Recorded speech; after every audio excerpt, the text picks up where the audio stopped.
미국의 어떤 자동차 딜러가 신문에 이런 전면 광고를 내었습니다.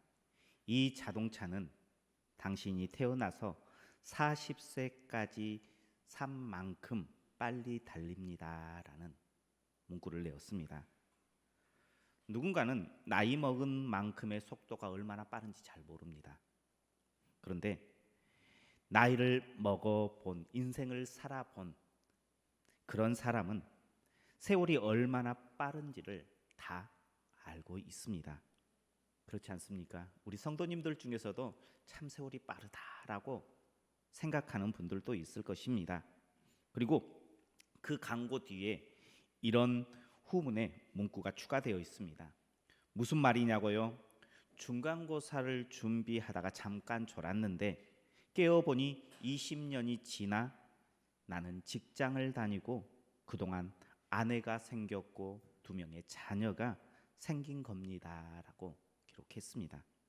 인생이 얼마나 빨랐던지 잠깐 좋은 것 같은데 그 잠깐 좋은 사이에 벌써 40세가 되었고 새 가족을 이룬 가장이 되어 있더라는 그런 이야기입니다. 어떻습니까? 세월이 그만큼 빠르다라고 이야기하는데 우리 성도님들은 그 세월의 빠름에 공감하십니까? 어때요? 공감해요? 참 빠른 것 같아요.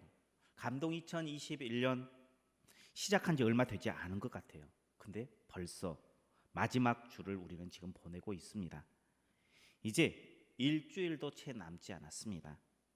한 해를 돌아보면 어떤 한 해라라고 우리 스스로 이렇게 말할 수 있겠습니까? 만족하십니까? 계획했던 것들은 다 이루셨습니까? 내가 계획했던 것 말고 그러면 하나님 앞에서 감동 2021년은 어떠했습니까? 예배 가운데에 하나님을 기쁘시게 하는 예배를 드려 주었습니까? 말씀을 읽고 묵상하는 데에 스스로 만족할 만큼 나는 말씀을 묵상하고 말씀을 읽었다라고 평가할 수 있겠습니까? 기도하는데 내 만족 말고 하나님을 감동케 하는 기도를 내가 드렸다라고 자부할 수 있겠습니까? 올해 우리 교회 표가 감동 2021 능력의 말씀이 삶으로라고 우리가 표를 정했습니다. 하나님을 감동케 하는 한 해가 되자라고 해서 감동 2021년이었습니다. 능력의 말씀이 한 번이라도 내 삶 가운데에 이루어지기를 원하는 마음으로 능력의 말씀이 삶으로라는 표를 정했고요.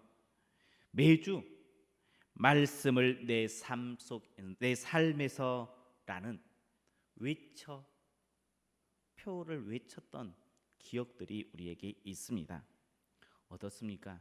한 해를 돌아보면 만족할 만큼 하나님 앞에 떳떳할 만큼 잘 보냈습니까? 더러는 그래도 나는 올해 할 만큼 했어. 또 어떤 분들은 아니 나는 그래도 좀 부족한 부분이 많았어라고 생각들을 할 것입니다.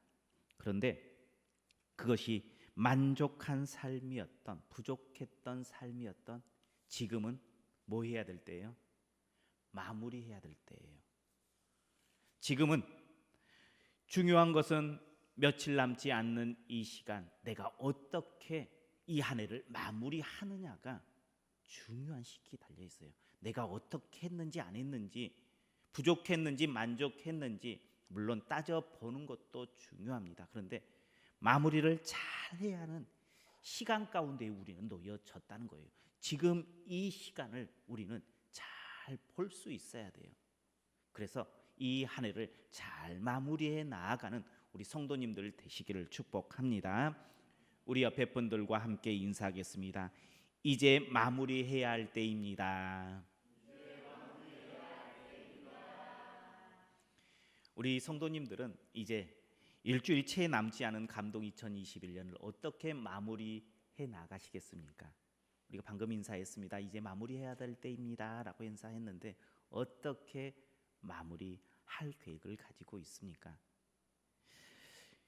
오늘 본문에 보면 야곱의 인생의 마무리가 나옵니다. 야곱은 참 파란만장한 인생을 살았습니다. 처음에는 아버지 이삭과 형 에서를 속이는 사람으로 살았습니다. 그 일로 인해서 야곱은 삼촌 라반의 집으로 도주를 해서 살아갑니다. 14년 동안 무일품 받지 않고 그곳에서 일을 해줍니다.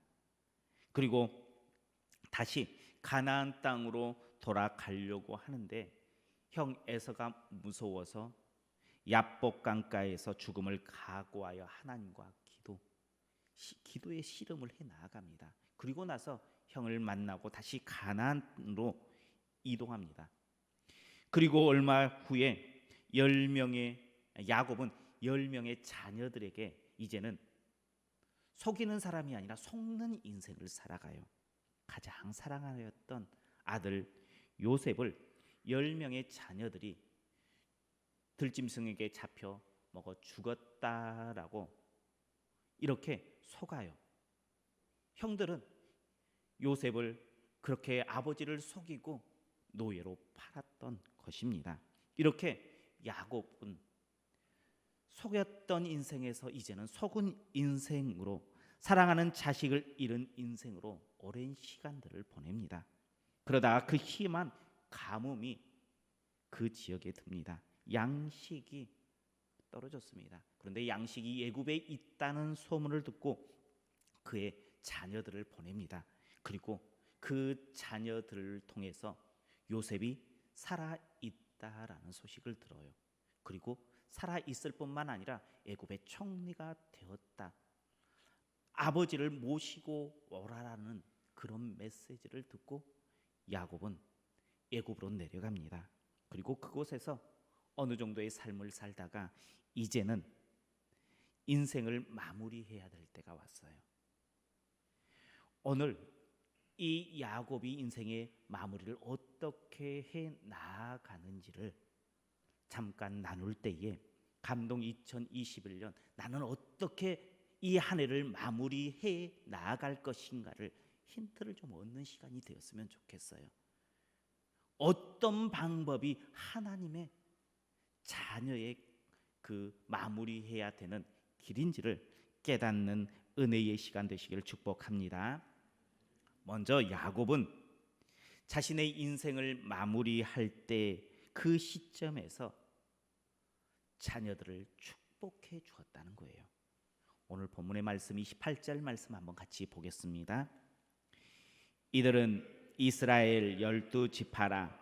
이와 같이 그들의 아버지가 그들에게 말하고 그들에게 축복하였으니 곧 그들 각 사람의 분량대로 축복하였더라. 아멘. 야곱의 인생 참 파란만장했지만 그 인생의 끝, 인생의 마무리에서는 12명의 아들들 모두를 이렇게 불러요. 그리고 한 명 한 명에게 축복해 줘요. 마지막 순간에 자녀들에게 이러한 유언을 남긴 게 아니에요. 당부를 남기는 것이 아니에요. 축복해 주었다라는 거예요. 인생의 마지막에 축복으로 마치는 것 참 멋지지 않습니까? 우리는 마지막 유언을 남길 때에 어떻게 해요? 너는 이렇게 살아라라고 이야기를 해요. 뭔가를 당부해요. 부족한 부분을 꼬집어서 너 그것 말고 이런 것이 진짜 길이야라고 이야기를 해줘요. 그런데 야곱은요, 인생의 마지막 순간에 자녀들을 다 불러놓고요, 당부가 아닌 축복을 해주고 있어요. 감동 2021년 얼마 남지 않았습니다. 어떻게 이 한 해를 마무리해 가실 계획을 가지고 있습니까? 우리는 야곱이 축복하며 그 인생을 마무리했던 것처럼 이 감동 2021년을 축복하면서 마무리해 나아갔으면 좋겠어요. 그런 의미에서 우리 옆에 분들에게 한번 축복의 인사를 한번 해볼까요?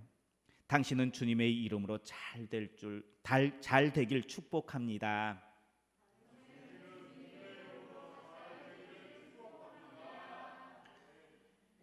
축복해 주는 거예요. 마무리를 해가면서 축복해 주는 것. 우리가 새해에 축복의 인사, 덕담하는 것이 어떻게 보면 우리의 관행이고 인사예요. 새해만 하는 줄 알고 있어요. 그런데 인생의 마무리를 해가면서도 이렇게 축복하면서 끝내는 거 참 멋진 인생이다라고 생각을 해요. 우리 성도님들도 이렇게 한 해를 마무리해 가면서 축복하면서 마무리했으면 좋겠어요.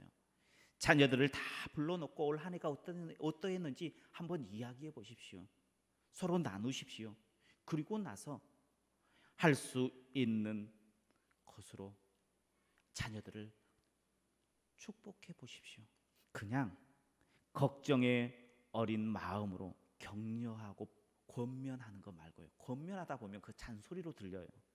그것 말고 칭찬하고 축복의 말들, 축복의 선언들을 자녀들과 함께 나눠보십시오. 참 멋진 마무리가 될 것입니다. 그리고 할 수 있는 한 또 칭찬도, 축복과 함께 칭찬도 곁들여 보십시오. 그리고 자녀들뿐만 아니라 만나는 이들에게도 할 수 있으면 많은 축복의 선언들을 해 나아가는 그런 한 해가 되었으면 좋겠어요. 우리가 세상에 나아가 빛이 되어야 돼요. 소망이 되어야 돼요. 그러면 이 한 해 마지막 마치면서 만나는 사람들에게 축복해 주는 거 얼마나 귀해요. 세상 사람들에게 하나님의 이름으로 축복해 주세요. 그것이 믿음의 백성들이 걸어가야 할 길입니다. 그리고 칭찬해 주십시오. 우리가 축복하고 칭찬하면 그 축복과 칭찬이 누구에게 돌아올까요? 결국에 돌아오는 것은 나에게 돌아와요. 그것을 통해서 하나님께 영광 돌리는 인생을 살아갈 수 있다는 거예요. 그러니 축복하는 거, 칭찬하는 거 아끼지 마십시오. 어느 기관에서 수백 명의 남자들에게 설문조사를 했다랍니다. 남자로 살아가는 동안 살만하다 여겼을 때가 언제입니까? 라고 물었대요. 그랬더니 가장 많은 사람들이 이야기했을 때 이거랍니다. 아내가 인정해주고 칭찬받을 때에 나는 남자임을 뿌듯해했습니다 라고 이야기했대요.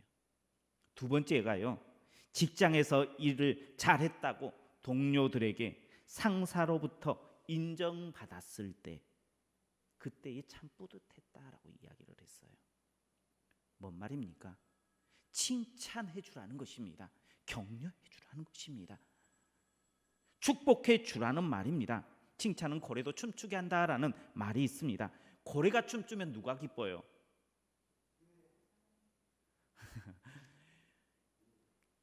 고래가 춤추면요 보는 사람들이 기뻐요. 그죠? 고래가 물론 고래도 기뻐요. 좋아요. 근데 고래가 춤춤으로 인해서 많은 사람들이 행복해요. 나가 행복한 거예요. 칭찬과 격려와 축복은요 결국 나에게 돌아오는 거예요. 그러니 아끼지 마세요. 인생의 마무리를 해나가는 야곱은요 자녀들을 축복했어요. 축복함으로 마무리했어요. 우리 성도님들도 감동 2021년 마무리할 때 다른 것 말고 나는 이번에는 자녀들을 축복하고 만나는 사람들을 축복하며 마무리해 보겠다. 칭찬하며 마무리해 보겠다. 결단해 보세요. 그러면 그 결단의 순간 하나님께서 놀라운 은혜로 그 가정을 회복시키고요. 그 삶의 자리를 회복시켜 주실 줄 믿으시길 바랍니다. 두 번째, 야곱은 인생을 마무리해 가는 데에 영적인 것을 갈망하고 표현함으로 인생을 마무리했습니다. 우리 29절 말씀을 같이 보겠습니다. 29절입니다. 그가 그들에게 명하여 이르되 내가 내 조상들에게로 돌아가리니 나를 햇사람 에브론의 밭에 있는 굴에 우리 선조와 함께 장사하라. 아멘. 객관적으로 평가했을 때에 예굽 땅이 기름질까요? 가나안 땅이 기름질까요? 우리는 젖과 꿀이 흐르는 가나안 땅 그러니까 가나안 땅이 훨씬 더 기름진 땅으로 착각하고 있는 성도들이 참 많아요. 그런데 객관적으로 비교하면 어떻게 보면 비교 자체가 안 돼요. 애굽 땅은요, 나일강이 있어서 조금만 노력하면 풍성한 열매를 맺을 수 있는 기름진 땅이에요. 반면에 가나안 땅은 조금만 가물어도 한 해 농사를 다 망쳐요. 어떻게 보면 척박한 땅, 그 땅이 가나안 땅입니다. 그러면 인간적으로 판단했을 때에 가나안 땅을 사모해야 될까요? 애굽 땅을 사모해야 될까요? 당연히 애굽 땅을 사모해야 돼요. 갈망해야 돼요. 그런데 야곱은 그렇게 하지 않았어요. 야곱은 애굽이 아닌 가나안 땅에 나의 조상들과 함께 나를 묻어 달라라고 이야기했습니다. 그런데 야곱만 그런 것이 아니라 요셉도 죽으면 나를 이곳에 묻지 말고 나의 해골을 가지고 너희가 떠날 때에 가지고 나가라라고 이야기를 하고 있어요. 야곱은 그래도 그 가나안 땅에서의 기억들이 많으니까 그렇다 치지만 요셉은 굳이 그럴 필요 없었잖아요. 당시 총리였잖아요. 그러면 훨씬 더 영광스러운 자리에 좋은 곳에 자기의 유골을 묻을 수가 있었어요. 그런데 그렇게 하지 않았다는 거예요. 왜 그랬을까요? 왜 야곱도 그렇고 요셉도 그렇고 가나안 땅을 갈망했을까요? 그 이유는 가나안 땅은 하나님께서 약속해 주신 땅이기 때문에 그 땅을 갈망한 줄 믿으시길 바랍니다. 아무리 애굽 땅이 기름지고 좋은 땅이다 할지라도 그 땅은 하나님께서 약속해 주신 땅이 아니에요. 그러니 나에게 관심이 없다는 거예요. 그들의 고백은. 나의 관심은 어디에 있어요? 하나님께서 약속해 주신 약속의 땅 가나안 땅에 있는 거예요. 그 땅이 비록 비교할 수 없을 만큼 척박해 보여도 그 땅이 내가 가야 할 땅임을 야곱과 요셉은 선언하고 있습니다. 우리 성도님들도 한 해를 마무리해 가면서 나도 다른 것 말고 하나님의 약속, 그 약속을 붙잡으면서 마무리해 보겠다 한번 결단하고 실천하는 모습으로 한 해를 마무리해 보십시오. 이제 일주일도 남지 않았지만 내가 그 일주일 동안 감동 2021년을 마무리해 나가는데 못했던 영적인 것들을 한번 쌓아보겠다 한번 결단해 보십시오. 예배의 시간은, 기도의 시간, 말씀 묵상의 시간을 하나님 앞에 드리고 이러한 영적인 것들을 쌓아서 하나님의 약속을 붙잡는 믿음의 백성이 되어 보겠다 결단하고 한번 실천해 보십시오. 우리가 결단하고요 실천하여 그것을 드리면 하나님께서는 감동하세요. 우리가 1년 동안 하나님을 감동케 한 적이 얼마나 있었는지 그것을 지금 따지자는 것이 아니라 앞으로 일주일 동안 내가 하나님을 어떻게 감동시킬 것인가 한번 따져서 하나님을 이 일주일 하나님을 감동시키면서 마무리해 보리라 결단해 보시고 실천해 보십시오. 하나님이 감동하면요 어떤 일이 일어납니까? 하나님을 감동케 했던 솔로몬에게 하나님께서는 지혜를 주셨고요 지혜뿐만 아니라 수많은 은혜들을 허락해 주었어요. 수냄 여인이 엘리사를 감동케 해요. 감동케 하니까 어떤 일이 벌어집니까? 이 수냄 여인의 가정 가운데 가장 필요한 것, 어떻게 보면 수냄 여인도 포기했어요. 그런데 그 가정 가운데 필요한 자녀를 이 감동케 함으로 받게 돼요. 우리가 하나님을 감동케 하면요 하나님께서는 우리를 귀한 은혜, 지혜뿐만 아니라 수많은 것들도 허락해 주실 뿐만 아니라 내게 가장 필요한 것이 무엇인지 그것을 보고 때로는 우리가 이미 포기했던 것이다 할지라도 하나님께서는 그것들을 허락해 주신다는 거예요. 이게 하나님을 감동케 하는 자가 받는 복이에요. 감동 2021년 얼마 남지 않았습니다. 야곱은 그 마지막 인생을 마무리해 가면서 영적인 것을 갈망하며 표현했습니다. 우리 성도님들도 영적인 것을 갈망하면서 하나님을 감동케 하며 마무리해 가는 우리 성도님들 되시길 축복합니다. 마지막으로 한 해를 마무리해 가면서 용서함으로 한번 마무리해 보십시오. 야곱은 특별히 용서할 부분들이 별로 없었던 것 같아요. 그래서 기록하지 않았는데, 요셉은 형들을 용서한 부분들이 나와요. 50장 20절과 21절 제가 읽어드리겠습니다. 당신들은 나를 해하려 하였으나 하나님은 그것을 선으로 바꾸사 오늘과 같이 많은 백성의 생명을 구원하게 하시려 하셨나니 당신들은 두려워하지 마소서.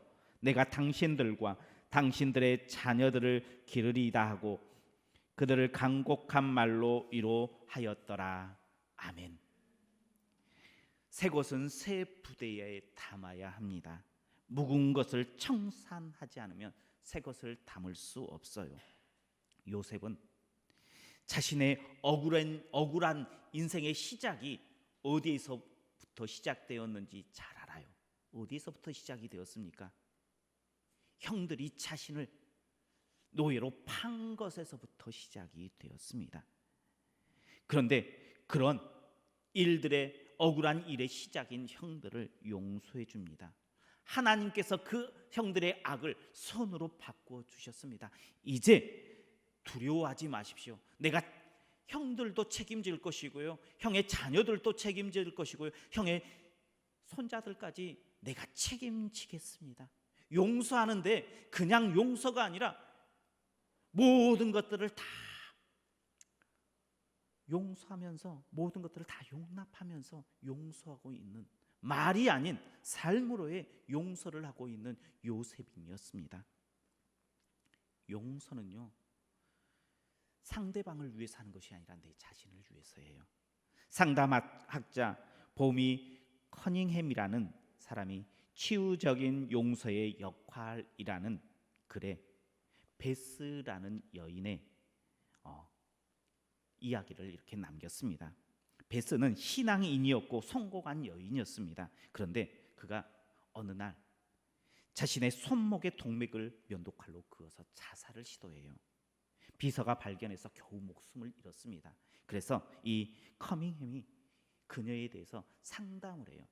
상담해 보니까 그가 어렸을 때 부모에 대한 상처가 너무나 깊었어요. 아버님은 성격이 불같았습니다. 술 마시고 와서 자녀들을 때리고 굿하는 일이 잦았습니다. 어머니는 우울증으로 인해서 상태가 심각했습니다. 그에게는 8살 위인 오빠가 있었는데 그 오빠는 모든 부분에 있어서 참 뛰어난 오빠였어요. 그래서 가족들이 온전히 그 오빠를 떠받들듯이 이렇게 생활을 했습니다. 그랬던 오빠가 16살 때에 부모의 강요를 견디지 못해서 스스로 바다에 뛰어들어가서 자살을 해요. 그 이후로 베스의 아버지는 더 심각하게 화를 내고 술을 마시고 구타를 합니다. 어머니의 병은 더 심각해져요. 오빠가 그렇게 죽은 후 몇 달 후에 아버지로 인해서 베스는 성폭행을 당해요. 그러한 상처가 고스란히 남겨 있었어요. 그것 때문에 그 베스는 결국 자살을 선택한 거였어요. 인생은 분명히 성공했어요. 그런데 그 마음이 황폐했던 겁니다. 그러면 우리 성도님들에게 물어보고 싶은 게, 용서해야 될까요, 말아야 될까요? 아버지를 어떤 것이 정답일 것 같아요? 커닝햄은 이런 말을 했어요. 용서하지 못한 마음은 인생의 무거운 짐보다 훨씬 더 큰 유지비를 지불해야 된다라고 이야기를 했어요. 그 말이 무엇입니까? 인생이 가장 힘들고 어려웠던 그것보다도 용서하지 그 못한 마음이 훨씬 더 무거운 것을 이야기해 주고 있어요. 용서는요, 상대방이 잘 살아라고 해서 용서해 주는 게 아니에요. 내가 잘 살기 위해서, 행복해지기 위해서 용서해야 되는 거예요. 베스의 인생, 우리가 봤을 때 절대 용서할 수 없는 그런 인생이에요. 그럼에도 불구하고 베스는 용서했더라면 어땠을까? 훨씬 더 나은 삶을, 행복한 삶을 살 수 있었을 것이다 라고 이야기를 한다는 거예요. 감동 2021년 마무리를 해나갑니다. 마무리를 해나갈 때에 우리 성도님들 묵은 것을 용서하고 털어버리십시오. 그것을 털지 않으면 그 어떠한 무거운 것보다 더 많은 유지비를 지불하면서 힘든 인생을 2022년에도 살아가야 된다는 거예요. 용서할 것은 용서하고 털어버릴 것은 털어버림으로 이제 2022년, 소망 2022년을 기대하는 그런 시간으로 열어가십시오.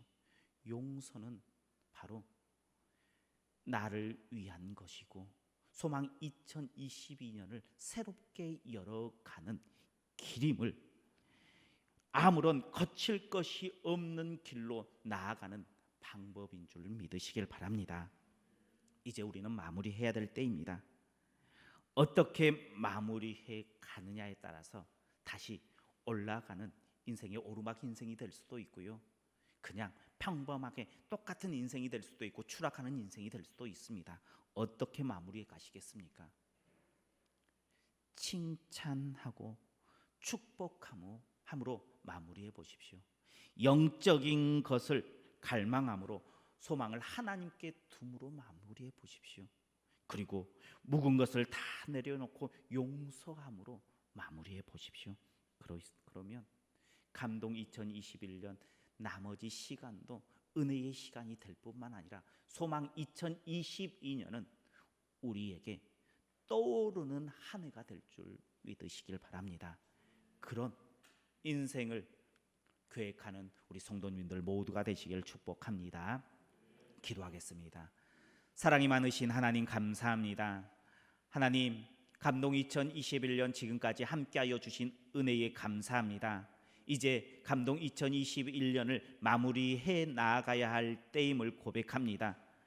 축복하고 칭찬함으로 영적인 것을 갈망함으로 묵었던 모든 것들을 다 용서하고 털어버림으로 소망 2022년을 희망하며 소망하며 살아가고 계획해 나아가는 우리 믿음의 백성들 다 될 수 있도록 축복하여 주옵소서. 예수님 이름으로 기도하옵나이다. 아멘.